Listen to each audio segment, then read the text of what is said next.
Good morning. Welcome back to the Retirement Report. I'm Hank Barrett, your host. All right, we've been talking about the 4 stages of retirement and how tax planning changes, but it's not just tax planning. I mean, that's the big topic today. But in addition to that, if you think about it, your financial planning, your investment planning, your income planning, all of that is affected in these different stages. So pre-retirement, we know that we have certain risks. For instance, inflation is one that affects us both pre-retirement and in retirement and in all stages of retirement. Another that affects us is market risk, right? The market, how the stock market does, that affects us. Now, if you're not invested in the stock market, and you know, most of us have at least some money in the stock market, right? But let's say you're not, then you still have interest rate risk based on your savings, whether it's in CDs or savings bonds or, treasuries or other types of bonds. So there's interest rate risk. The fluctuations in interest rates and what effect. In a low interest rate environment, it makes it even more difficult. There was a time when interest rates were higher where people maybe felt comfortable putting their money in savings. Today's world, when it's so low, as far as the interest rate environment, people typically have to take more risks, like investing in the stock market, to be able to get a decent return to stay ahead again of inflation and taxes. Most safe money options do not stay ahead of inflation and taxes, so therefore you get into it. And there's some exceptions, and we've talked about those on the show before, but for the most part, again, this is the way that works, and so you're into the market or market-based instruments. Another is as far as risks go, we talked about inflation, we talked about market risk, interest rate risk. So when you're saving, it's how to get enough money on your money to be able to keep up with your expenses going up over time. And then the safety aspect, how to keep that income level stable, right? So first, when you're saving for retirement, it's how you can put money in without losing all your money, and understanding how to invest in the stock market, the smart way to invest in the stock market, so that you can smooth out that volatility, right, and still get the desired market return. And we're going to talk more about that.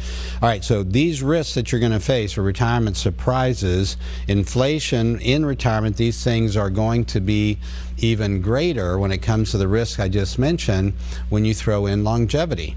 Okay, because longevity, we're living longer, which means the longer we live, the more these other risks affect us. Inflation, for instance, if we're only living 5 years in retirement, well, things aren't going to go up that much in 5 years. But we live 20 years in retirement, that's going to be a significant difference. Okay, same thing with market risk. In 5 years' time, we can play it safe. We wouldn't need to maybe even be invested in the market if we had sufficient savings, and we could ride that out. However, the longer we live, again, you're 15, 20 years plus in retirement, now all of a sudden having a plan to minimize your volatility in the market, to reduce market risk, becomes even more important. So expenses, understanding the types of expenses you're going to have as well. So again, that future unknown, how much is inflation going to be, planning for it. We need to make at least enough to keep up with inflation and taxes, how much we're going to have paid tax on our earnings. So if we're growing our accounts, right, whether our retirement accounts or monies that we've got in a brokerage account, whatever it might be, we need to make enough on that to not only stay ahead of inflation, but also to pay the tax on those earnings when either we're taking money out or if it's a brokerage account just each and every year. The longer we live, again, the more these risks are. This is another thing. I see people underestimate all the time how much money they need to maintain their current standard of living pre-retirement. And now, who wants to see your standard? Everyone comes in to see me. It was one of the things they're asking typically in the question is, they want to retire at a particular point. They want to make sure that they're going to have enough money to do so, that they're going to be able to at least maintain their current standard of living, and ideally they want to attain a higher standard of living, meaning they want some fund money, at least for the first 10, 15 years in retirement. They want to be able to plan for travel and other things that they might want to do. So whatever that is for you, leisure activities, family activities, whatever it is, want a little extra money now that they're retired and have more time to be able to have fun and enjoy life with. So doing that part is part of the planning. And we all want that. No one wants to, just get by in retirement, right? Who wants to just survive? You want to thrive in retirement. You want to enjoy life. You want to have fun. So this comes into the planning piece as well. And this is so important. And when I run numbers for my clients, this is one of the things, and as we've talked about here today, how to make sure that your money is going to be enough to last you as well.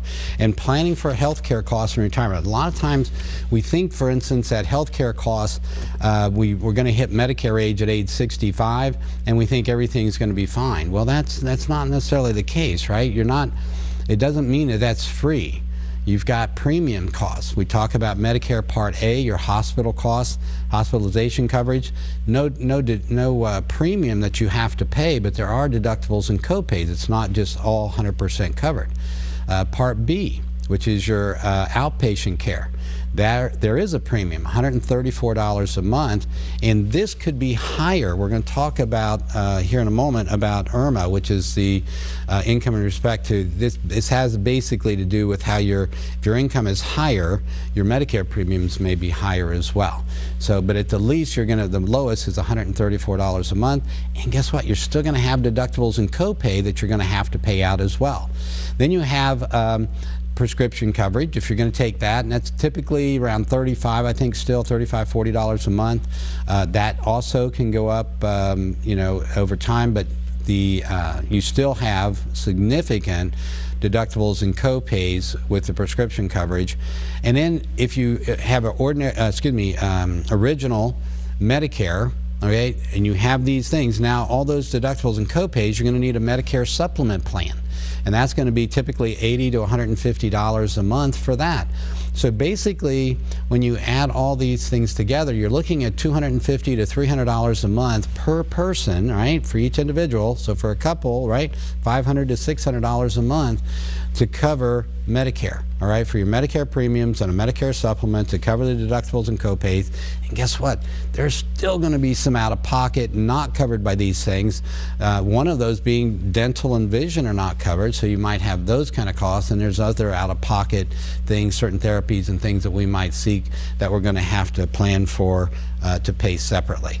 So there's a lot there. Now, Medicare Advantage plans, you need to compare original Medicare with Medicare Advantage, and sometimes Medicare Advantage can provide some good savings for you and can give you dental and vision coverage, so some additional coverages. You want to check that out. Medicare.gov, by the way, if you go on that site, you can enter your information and you can compare original Medicare and Medicare supplement plans with Medicare Advantage and different Medicare Advantage plans to find the best one for you.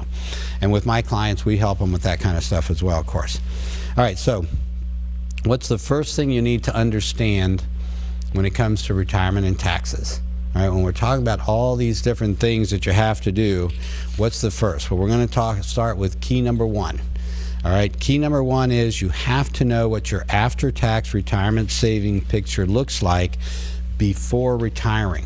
You know, I've talked about this before on the show, but this is one of those areas you can't stress enough, because let's say you got $1 million or $2 million or whatever number, okay, for you, $500,000 to $5 million, I mean, or more. It's still going to be with what your tax implications are going to be on that. So let's look at an example. For instance, when we're talking about after-tax retirement savings, if you're married filing jointly and you've got, let's say, $500,000 in a 401k or IRA, understanding it's not really $500,000. Okay, depending on the tax rate, what your income is going to be in retirement, among other things, right? That could be more like $325,000 or $350,000, or even if you're in a lower tax bracket, maybe $400,000 to $425,000. So you're still looking at, and for most, it's probably going to fall into that range of $350,000 to $425,000 range that is out of $500,000 that's actually yours, that you're going to maybe be able to keep. If you were to cash, as you start taking distributions. And understanding, again, you can't, even if you didn't need it, and most of us would, in today's world, most people need those retirement accounts and the income they're going to be able to derive from it to supplement the income, because we don't have the big pensions of days gone by. So understanding you got $1 million in an account, again, this is $500,000. If you got $1 million in, think in terms of your tax bracket, what you're going to pay in taxes. The sunset provision in the current tax code, let's say you're in a 25% bracket in 5 years, when start taking that money. $1 million, that means it's actually really only $750,000. $250,000 is going to get paid in tax. And with poor planning, you might pay more. With good planning, though, we could maybe reduce that down and save you quite a bit in addition. And if you think about it, if we can get you from a 25 down to a 15, that could save you $100,000 on a $1 million account. Significant savings, and over time, these can be compounded as well.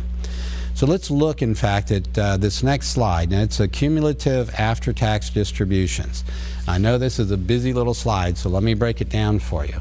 This is showing if you had that $500,000 we talked about, how it would grow over time. So at age 70 and a half, when you have to start taking those distributions, how that's going to work for you, what that's going to look like. If you're in a 33% tax rate, for instance, that's the blue line, that lower line there, and it's showing basically you're going to end up with a lot less money over time because of that higher tax rate compared to a 12% tax rate and then zero tax possibly. And I have clients that were able to get money out of their accounts, and at least some of that money was zero tax. And in many instances, we're definitely able to reduce the tax, which gives more money for them over their lifetimes. Here's the other part. Next slide has to do with, well, we're going to take a break first. All right.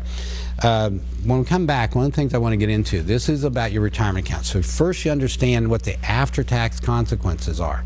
All right. In other words, when you're looking at that retirement account and you're saying, oh, I've got $1 million saved, is it really $1 million or $500,000 or whatever it is for you, $2 million?